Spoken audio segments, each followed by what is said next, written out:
এই পরিবর্তনে এই রাজ্যের শিক্ষক কর্মচারীরা পেনশনের অধিকার হারানো, সপ্তম বেতন কমিশন নিয়ে আমাদের সমন্বয় কমিটি এবং সমন্বয় কমিটি এসবিরও ত্রিপুরা কর্মচারী সমন্বয় কমিটি আমাদের যে মেমোরেন্ডাম আমরা সাবমিট করেছিলাম, খুব স্পষ্টভাবে আমাদের অবস্থান ছিল, রিটেন ডকুমেন্ট ছিল যে এ রাজ্যে 1/1/2016 থেকে সপ্তম বেতন কমিশন মোতাবেক আর্থিক বেনিফিট রাজ্যের শিক্ষক কর্মচারীদের দিতে হবে।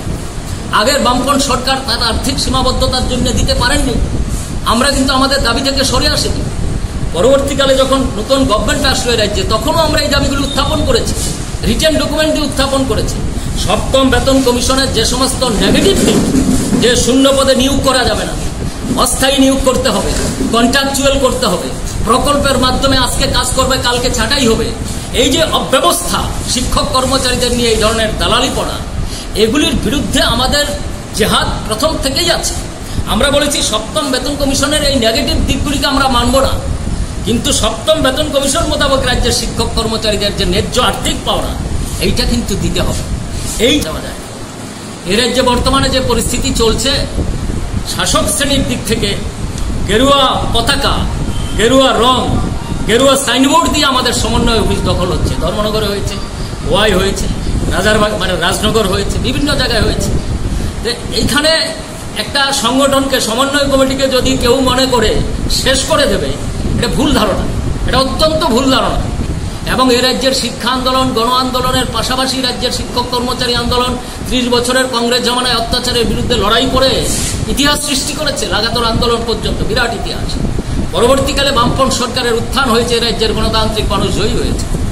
বামপন্থ সরকার প্রতিষ্ঠিত হবার পর 78-এর পরে যে অধিকারগুলি গত 30 বছরে আমাদের প্রবীণরা লড়াই করে আক্রান্ত হয়েছেন, চাকরি হারিয়েছেন, ফাইব্রুলে অনেক কিছু আক্রমণ তাদের উপরে নেমে এসেছে, কিন্তু অধিকারগুলি অর্জন করা যায়নি কংগ্রেস জমানায়।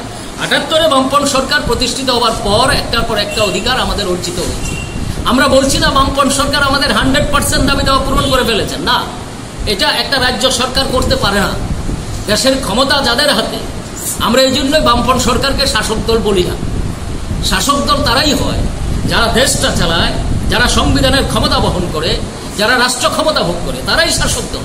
ফলে রাজ্যে বামপন্থ সরকার থাকলেও তার সীমাবদ্ধতার মধ্যে আমাদের একটার পর একটা অধিকার অর্জিত হয়েছে। আমরা টাউন হলে বিস্তৃত বলবো এই কথাগুলো, কিন্তু দুর্ভাগ্যের বিষয় 3 তারিখ অজিত রায়চৌধুরী, শিশির ভট্ট, এরকম অনেকেই রাজ্যের বিভিন্ন প্রান্তে আমাদের এই সমন্বয় কমিটির আন্দোলন করার জন্য, কারণ সমন্বয় কমিটি শুধু শিক্ষক কর্মচারী আন্দোলন করেনি, সমন্বয় কমিটির আন্দোলন রাজ্যের বামপন্থী, গণতান্ত্রিক এবং শ্রমজীবী মানুষের আন্দোলনকে প্রভাবিত করেছিল।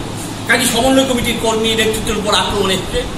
আজকে আমরা তাদেরকে যেমন স্মরণ করব, তাদের প্রতি কৃতজ্ঞতা জানাবো 50 বছর পূর্তির মধ্য দিয়ে, পাশাপাশি আজকে ত্রিপুরার যে কঠিন সিচুয়েশন এবং সারা ভারতবর্ষে যে কঠিন সিচুয়েশন, একটা আনডেমোক্রেটিক সিচুয়েশন, গণতন্ত্র বিপন্ন, ধর্মীয় উন্মাদনা, সাম্প্রদায়িক উন্মাদনা একটা সৃষ্টি করার চেষ্টা হচ্ছে। শিক্ষক কর্মচারীর অধিকার প্রচন্ডভাবে ডিস্টার্ব হচ্ছে। আপনারা জানেন আমাদের নিউ পেনশন পলিসি 12% দিয়ে এই জাতীয় বিভিন্ন সমস্যা, কর্মচারীদের চাকরির নিরাপত্তা আজকে সংকুচিত। এই জায়গায় দাঁড়িয়ে নতুন প্রজন্ম নতুন পরিবেশের সঙ্গে উপযোগী করে তোলার জন্য এবং আগামী দিনে এই সংকট নিয়ে আমরা যাতে লড়াইয়ের ময়দানে থাকতে পারি, সেই জন্যেই ইউনিটির বার্তাকে সামনে রেখে আমরা সমন্বয় কমিটি এবং সমন্বয় কমিটি এইচপিরও যে পরিস্থিতি, এটা রাজ্যে গতকালকের ঘটনা, তার আগের ঘটনায় আপনারা দেখেছেন যে যারা এই সরকার আনার জন্য চেষ্টা করেছিল, আজকে তারাও নিজেদের মনে করছে এই সরকারের দ্বারা রাজ্যের সমস্যার সমাধান হবে না। এই জায়গায় দাঁড়িয়ে আমরা যারা বামপন্থী শিক্ষক কর্মচারী, যারা গণতান্ত্রিক শক্তি, যারা খেটে খাওয়া মানুষ, শ্রমজীবী মানুষ, ছাত্র, যুবক, নারী, শ্রমিক, কৃষক, তারা তাদের অবস্থা কতটুকু বুঝতেই পারবেন। কারণ এই জায়গায় দাঁড়িয়ে আমরা শিক্ষক কর্মচারী হলেও আমাদের একটা দায়িত্ব রয়েছে। সেই দায়িত্ব পালন করার জন্য সমন্বয় কমিটির 50 বছর পূর্তি উৎসবটাকে আমরা কাজে লাগাতে চাই। এই কথাগুলি বলে আমি আমার বক্তব্য শেষ করছি। নিশ্চয়ই